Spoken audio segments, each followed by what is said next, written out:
اسی انہاں دی نیت نہیں امام صاحب کر دے، اساں تے نیت کرنی بھی چھڈ دیتی، وہ شک کسی اور جایا کرے۔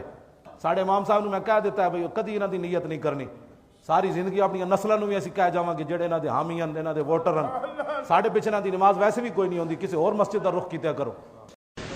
اکثر لوگ نماز کسی بھی مسجد اور کسی بھی امام کے پیچھے پڑھتے ہیں، کیا یہ جائز ہے؟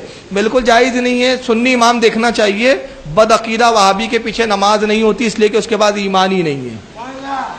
اور اس کی دلیل میں بارہا کئی جلسوں میں دے چکا ہوں، پتہ نہیں اللہ جانے کب ہماری قوم کو سمجھ میں آئے گا۔ امام حسین کا ہم نام لیتے مگر امام حسین کی سیرت ہی نہیں دیکھتے۔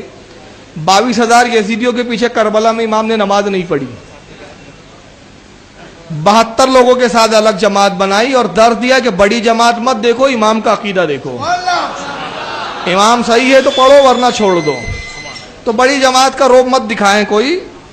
تو بہرحال چاہے وہ حرم کا اور مدینے کا امام کیوں نہ ہو، اس کے پیچھے بھی نماز نہیں ہوتی اگر عقیدہ گندا ہے تو۔ اس کے پیچھے نماز پڑھنی آپ کہیں گے کہ جائز ہے یا دوہرا لیں؟ آپ تو یہ پوچھیں گے میں جس قسم کا سنی ہوں مجھ سے یہ پوچھو کہ بد عقیدہ کے پیچھے نماز پڑھنے سے گناہ کتنا ہوگا، مجھ سے یہ پوچھو، یہ نہ پوچھو کہ ہو جائے گی یا نہیں، یہ پوچھو کہ اس کے پیچھے نماز پڑھنے پہ عذاب کتنا ہوگا۔ ہم یہاں پہ کہتے ہیں کہ بریلوی مسلک کے پیچھے ہم نماز پڑھتے ہیں، دوسرے مسلک کے پیچھے ہم نماز ہماری نہیں ہوگی۔ اس کے اندر کوئی ایسی بات نہیں ہے کہ اجتماعی عبادت ہو یا اس کے پیچھے کوئی نماز پڑھنا لازم ہو، ایسا بالکل نہیں ہے۔ اگر اللہ تعالیٰ میں بار بار سعادت دے وہاں جانے کی تو، اور جلد از جلد ان کا بھی خاتمہ ہو وہاں سے، تو جب تک یہ ہے تو تب تک ان کے پیچھے ان کی ابتدا میں کوئی نماز نہیں پڑھنی چاہیے۔ اور ہماری عمرہ پہ جانے سے پہلے ہماری تربیت ہونی چاہیے۔ تو یہ امید ہے کہ میرے سننے والے اس گناہ سے بچنے کی کوشش کریں گے۔ الٹا آپ کی نماز ہی وہاں پر نہ ہو تو پھر آپ کیا وہاں پر جا کر کمائی کریں گے؟ تو لہٰذا آپ احتیاط فرمائیں، جہاں دیکھیں درمیان میں سے، بلکہ کوشش کریں کہ آپ اندر مسجد کے اندر جا کے نماز پڑھنے کی کوشش کریں، 10 منٹ ہوٹل سے پہلے بندہ نکل آئے۔ تو یہ اگر آپ لیٹ ہو رہے ہیں اور پیچھے صفیں بند رہی ہیں تو اس میں یہ اپنا یقین پیدا کر لیں کہ واقعی میری جو صفیں آگے امام صاحب کے پیچھے جو آنے والی صفوں کے ساتھ ان کا اتصال ہے، اور اگر انقطاع ہے تو آپ کی نماز درست نہیں ہوگی۔ یہ اس کی طرف خصوصی توجہ دیجیے۔ میرے گھر کے ساتھ ایک مسجد ہے، میرے بھائی وغیرہ جماعت ہو جاتی ہے، میرے گاؤں والی مسجد میں بریلوی امام ہے، نہیں اس کے پیچھے نماز نہ پڑھیں، نماز خود کریں جمع، چونکہ اہل بدعت کے پیچھے نماز نہیں ہوتی۔ اگر وہ بریلوی ہے لیکن بدعتی نہیں ہے پھر پڑھا کریں۔ ٹون کیا ہوا اپنی پبلک کو، کوئی ریفرنس پیش نہیں کرتے ہیں، تو میں کہتا ہوں سنی بنو، ٹنی نہ بنو۔ یہ ٹنی ہے، سن سنا کے سنی صحیح سنی بنو، کتاب و سنت کے منہج کے مطابق چلو۔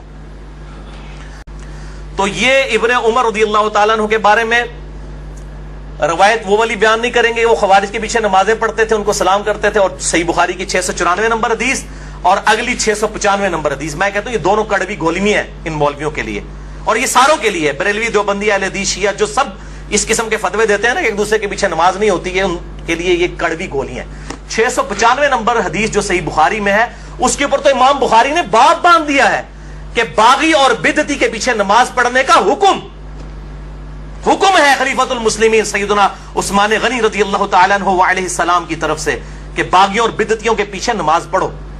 امام بخاری نے باب باندھا، اور پہلے تعلیقاً روایت حسن بصری کا قول لے کر ہے تابعی رضی اللہ تعالیٰ عنہ وعلیہ السلام، المتوفى 110 ہجری، کہ حسن بصری کہتے ہیں، جو بخاری اور مسلم کے راوی ہیں، کہ بدعتی امام کے پیچھے نماز پڑھ لے اس کی بدعت کا وبال اسی پر ہوگا۔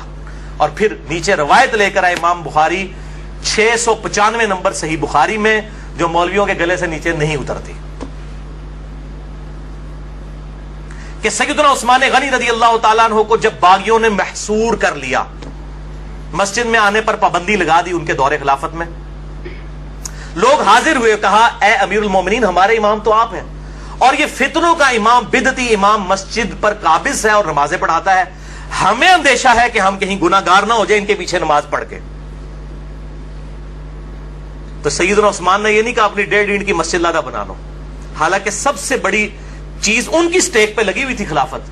سیدنا عثمان نے کہا کہ نماز ہی تو مسلمانوں میں ایک نیکی کا کام ہے, تم انہی کے پیچھے نمازیں پڑھا کرو, جب تک یہ نیکی کا کام کرے ان کا ساتھ دو, جب برائی کرے ان سے الگ ہو جاؤ, نمازیں ان کے پیچھے ہی پڑھو. اس سے بڑی کون سی بدعت ہوگی؟ وہ کہتے ہیں جی کوئی چھوٹی بدعت ہوتی ہے, کوئی بڑی بدعت. بھئی سب سے بڑی بدعت خلیفۃ المسلمین کے خلاف خروج کرنا ہے. یہ جو آپ حدیث پڑھتے ہیں نا کہ کل بدعۃ ضلالہ وکل ضلالۃ فی النار, اس کو آپ ذرا پورا پڑھیں ابو داؤد ترمذی ابن ماجہ سے, کہ میرے بعد تم بہت اختلاف دیکھو گے. علیکم بسنتی وسنت الخلفاء الراشدین المہدیین, اس وقت میری سنت اور میرے خلفاء راشدین کی سنت کو لازم پکڑ لینا, اور دین میں نئی نئی بدعتوں سے بچنا. ہر بدعت گمراہی ہے اور ہر گمراہی دوزخ میں لے جانے والی ہے. پرٹیکولرلی خلفاء راشدین کے خلاف خروج کو نبی صلی اللہ علیہ وسلم نے بدعت کہا ہے, اور وہ 5 ہیں خلفاء راشدین: ابو بکر, عمر, عثمان, علی, حسن ابن علی رضی اللہ عنہم اجمعین وعلیہ السلام. میں نے اس میں بتایا وہ 30 سال تک خلافت ہے. تو سیدنا عثمان کے خلاف جو کھڑے ہوئے وہ تو بدعت کبریٰ کرنے والے لوگ تھے, اور یہ تو جھوٹا پراپوگنڈا بھی کیا جی وہ یہودی پارٹی تھی, کوئی عبداللہ ابن سبا پارٹی تھی. عبداللہ ابن سبا پارٹی تھی تو چلے اگر for the sake of argument آپ کا جھوٹ مان لیں تو پھر تو یہودیوں کے پیچھے نماز پڑھنے کا سیدنا عثمان نے کہہ دیا. چلو ہاں ووٹ پھکیلاپ کیجئے, یہودی سنو, مسلمان تھے, تعویل کی غلطی لگی ہوئی تھی ان کو.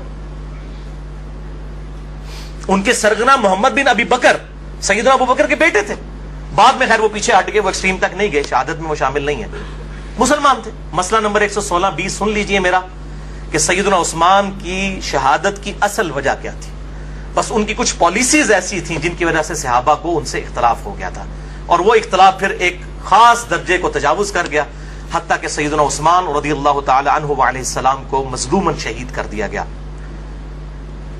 تو یہ ایک تلخ داستان ہے. تو میں بتا رہا ہوں کہ سیدنا عثمان کی لائف سٹیک پہ لگی ہوئی تھی, پھر بھی وہ کہہ رہے ہیں نمازیں ان کے پیچھے پڑھو, اور یہ کہتے ہیں امام کعبہ کے پیچھے نماز نہ پڑھو, فلاں کے پیچھے نماز نہ پڑھو, فلاں کے پیچھے. یہ فاروق رضوی صاحب کو میں بتا رہا ہوں کہ میرے بھائی یہ روایتیں بخاری سے پڑھ کے سناؤ, اور جو تو جعلی روایتیں بھائی بیان کر رہا ہے نا کہ جی مولا علی کو نبی صلی اللہ علیہ وسلم نے کہا کہ گھر میں ہی نماز پڑھنا, وہ کیڑی کتاب ہی لکھی پائی کٹ بار سن سنا کے سننی ٹنی سننی اسیاں بکش مسلمان کتاب و سنت کے دلائل پیش کرتے ہیں, ٹن کیا ہوا اپنی پبلک کو, کوئی ریفرنس پیش نہیں کرتے ہیں. تو میں کہتا ہوں سنی بنو, ٹنی نہ بنو.